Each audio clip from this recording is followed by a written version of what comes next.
अल्लाहुम्मा सल्ली अला मुहम्मदिन व आले मुहम्मद। अस्सलामु अलैकुम। क्या हाल चाल है आप सबके?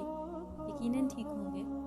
अल्लाह पाक आप सबको अपनी हिफ्ज़ व अमान में रखे, आपके घर वालों को अपनी हिफ्ज़ व अमान में रखे और अल्लाह पाक मोहम्मद और आले मोहम्मद के सदके आपकी तमाम मुश्किलात को टाले और आपके लिए आसानियाँ पैदा फरमाए और आपको आसानियाँ बांटने वाला बनाए।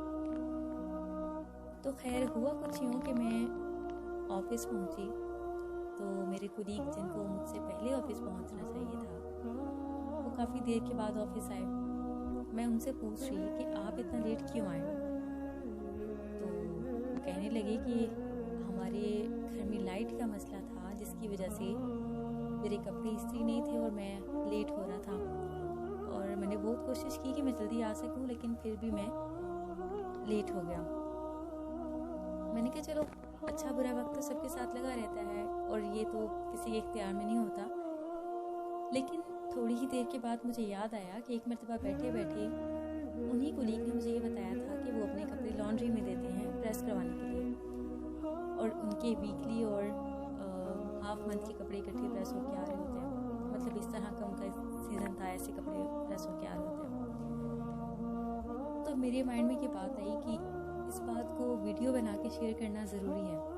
खैर मैं किसी की गलती को हाईलाइट करने के लिए ये बात और ये वीडियो नहीं बना रही, मैं सिर्फ ये बताने के लिए ये वीडियो बना रही हूँ कि देखें आप अच्छा क्वालिफाइड हो कि किसी अच्छी जगह पे जॉब कर रहे हैं, आपने नर्सरी से लेके प्रेप से एजुकेशन हासिल करना शुरू की और माशाल्लाह से अगर आपने मास्टर्स किया, मास्टर्स करने के बाद आप किसी अच्छी जगह पे मुलाजमत कर रहे हैं और उसके बावजूद आपको झूठ बोलना पड़े, उसके बावजूद अगर आपको दूसरों को धोखा देना पड़े, तो मुझे समझ नहीं आती कि इतने साल आपने पढ़ाई के किस वजह से ज़ाया किए। क्योंकि इल्म जो है वो आपको सबसे पहले राह रास्त पे लेके आता है, ना कि आपको अपने मुफाद के लिए राह रास्त से हटा दे। तो बहुत अफसोस के साथ कि आजकल हम लोग यही कर रहे हैं। हम लोग अपने बच्चों को भी इस चीज़ की तालीम नहीं देते कि वो बचपन से ही सच बोलना सीखें, वो बचपन से ही सच्चाई का साथ दें और अपनी पढ़ाई को अपने ऊपर इम्प्लीमेशन करें, उसको असरअंदाज करें। जो आप पढ़ रहे हैं उसके मुताबिक अपनी ज़िंदगी को गुजारें। अपनी डिग्रियों को नौकरी के हसूल या पैसा कमाने के लिए ना इस्तेमाल करें, बल्कि अपनी डिग्रियों को आप अपने ऊपर इस्तेमाल करें, अपना मुआशरा अच्छा बनाने के लिए इस्तेमाल करें। जब एक मुआशरा अच्छा होगा तो आपकी ज़िंदगियाँ खुद ब खुद सहल हो जाएंगी, आपकी ज़िंदगियों में आसानियाँ आ जाएंगी और अल्लाह भी आपसे खुश होगा क्योंकि आप एक अच्छे इंसान बनेंगे।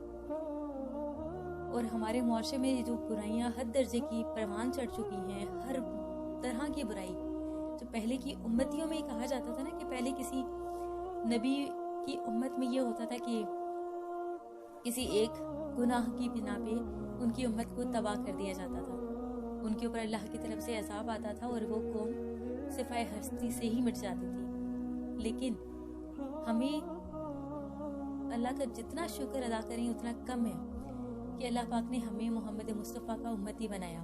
लेकिन शर्मिंदगी की बात यह है कि हमारे अंदर हर तरह की बुराइयां पाई जाती हैं। उस दौर में तो सिर्फ एक बुराई की वजह से उम्मत हटती थी, मिटती थी, लेकिन हमें हर तरह की बुराइयां पाई जा रही हैं। तो इल्म हासिल करें। अल्लाह पाक भी कहता है, मोहम्मद मुस्तफ़ा भी कहते हैं, उनके वली भी यही कहते हैं कि इल्म हासिल करें माँ की गोद से कब्र तक, यानी हमेशा अपनी सारी ज़िंदगी खोज में लगा दें। कुरान पाक कहता है कि आप गौर फिक्र करो।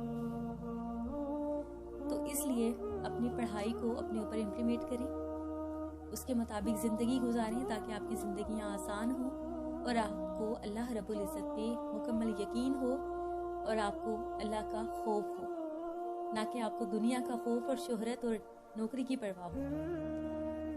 मेरी आज की वीडियो यकीनन आपको पसंद आई होगी और अपने कमेंट में मुझे ज़रूर बताइएगा। इजाज़त चाहती हूँ।